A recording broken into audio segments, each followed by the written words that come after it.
Hi സുഹൃത്തുക്കളെ, അങ്ങനെ പെരുന്നാളൊക്കെ കഴിഞ്ഞതാ. രണ്ടാം പെരുന്നാൾക്ക് ഓടാനിറങ്ങി സ്റ്റാൻഡിലേക്ക് വന്ന ഉടനെ തന്നെ ഉമ്മറാക്ക വന്ന് തള്ളുകയാണ്.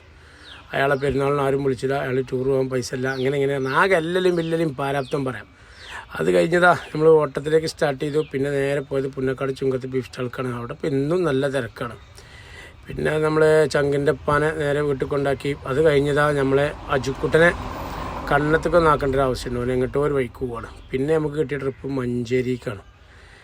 അങ്ങനെ മഞ്ചേരി എത്തി സുഹൃത്തുക്കളെ. അങ്ങനെ മഞ്ചേരി നമ്മൾ മടങ്ങുകയാണ്. പിന്നെ പോരുന്ന വഴിക്ക് പാണ്ടിക്കാട് കയറി MRP ലേശം എണ്ണി അടിച്ചതാ നാട്ടിലെത്തി. അവരെ വീട്ടിലേക്ക് ഞാനും വീട്ടിൽ വന്നപ്പോൾ ബിരിയാണി കഴിക്കുകയാണ്. ഇന്നും ബിരിയാണിയാണ്. വീട്ടിൽ സുമിയും കുട്ടികളൊക്കെ വിരുന്ന് കഴിക്കുകയാണ്. നാളെ വിളമ്പേരാം. അപ്പോൾ അങ്ങനെ ഒറ്റയ്ക്കിരുന്ന് ഏകാന്തയിൽ ഭക്ഷണം കഴിച്ചുകൊണ്ട് ഇനി ഇറങ്ങാനുള്ള പരിപാടിയാണ് സുഹൃത്തുക്കൾ. അങ്ങനെ സുഹൃത്തുക്കളെ, ഉച്ചയ്ക്ക് ചോറൊക്കെ കഴിച്ചതാ. ഇഷമോൾക്കും നമ്മളെ ജനമോൾക്കും കുറച്ച് കടികളൊക്കെ വേണം പറഞ്ഞപ്പോൾ അത് കൊണ്ടേ കൊടുത്തുകൊണ്ട് പിന്നെ നേരെ അടുത്ത് പോകുന്നത് നമ്മളെ ഗുരുവായ മാലുതി ടീച്ചറാണ്. നമ്മളെ കരുവാണ്ട് ഹൈസ്കൂളിൽ നിന്ന് പഠിപ്പിച്ച ടീച്ചറാണ്. അന്ന് ടീച്ചർ എന്നെ ബാക്കിൽ പിടിച്ചിരുത്തിയും ബാക്ക് സീറ്റിൽ. ഇന്ന് ടീച്ചർ എൻ്റെ ബാക്കിലുമാണ്. ഒരു തമാശയായിട്ട് ഞാൻ കൂട്ടിയാൽ പോയിട്ടില്ല ഈ ഡയലോഗ്.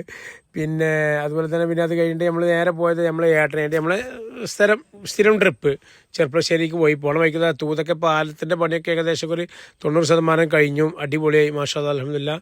റോഡൊക്കെ ഇപ്പോൾ അടിപൊളിയാണ്. ഇനിയിപ്പോൾ കുറച്ച് കഴിഞ്ഞാൽ അത് 1 വേ ആയിട്ട് മാറും. പിന്നെ ചെർപ്പളശ്ശേരിയിലെത്തിയപ്പോഴാണ് കോൺഗ്രസിൻ്റെ എന്തൊരു പ്രകടനം കണ്ടു. അവിടെ ഏതൊരു മാഷമാണ് UDF സ്ഥാനാർത്ഥി, പേരറിയുന്നവർ കമൻറ്റ് ചെയ്യും. അങ്ങനെ നമ്മൾ എസ്റ്റേറ്റിലെത്തിയപ്പോൾ മേലൊക്കെ എത്താൻ നേരത്തെ റോഡ് പണിയാണ്. പോകാൻ പറ്റുമോ? പോലെ അങ്ങനെ എസ്റ്റേറ്റിലെത്തി കഴിഞ്ഞാൽ നമ്മൾ സ്ഥിരമായിട്ട് വന്ന് വണ്ടി വയ്ക്കും. ഇവിടെ വന്നാലൊന്നും വണ്ടി കഴിക്കാതെ നമുക്ക് പോകാൻ പറ്റില്ല. അങ്ങനെ വണ്ടിയൊക്കെ ഒന്ന് ഉഷാറായിട്ട് കഴുകി. കാരണം വെള്ളത്തിന് ഇവിടെ ഒരു പഞ്ചമല്ല. പിന്നെ ഏട്ടൻ നമ്മളിപ്പോൾ ഭയങ്കര സഹകരണമാണ്.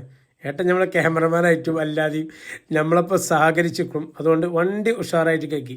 ഇനിയിപ്പോൾ അങ്ങനെ സുഹൃത്തുക്കളെ, നമ്മൾ ചെർപ്പളശ്ശേരിയോട് വിട പറഞ്ഞു പോരുകയാണ്. അങ്ങനെ ചെർപ്പളശ്ശേരി തൂത റോഡാണത്. അപ്പോൾ അങ്ങനെ അടിപൊളി കാഴ്ചയാണിത്. ഈ റോഡ്, ഈ ലൈറ്റിൻ്റെ ഭംഗി ഭയങ്കര രസമാണ്. അത് കഴിഞ്ഞ് മേലാറ്റൂർ സന്തോഷ് ബേക്കറി കയറിങ്ങാണ്ട് ഒരു അൽഫാമും പീസും അടിച്ചുകൊണ്ട് നേരെ നമ്മൾ പോണത് ജാം ജുമുക്കാണ്. ഒന്നുമല്ല, ഒരു ചെറിയ സാധനം വാങ്ങാം, ഒരു ലിക്വിഡ് വാങ്ങണം. പിന്നെ സന്തോഷ് ബേക്കറിയിൽ നിന്ന് കഴിച്ചിട്ട് ആ പെരി അൽഫാമിൻ്റെ എരി മാറ്റാനിതാ നല്ല തണുത്ത മധുരമുള്ള വെള്ളം എന്തെങ്കിലും വാങ്ങാമെന്ന് കരുതി കയറിയതാണ് സുഹൃത്തുക്കളെ.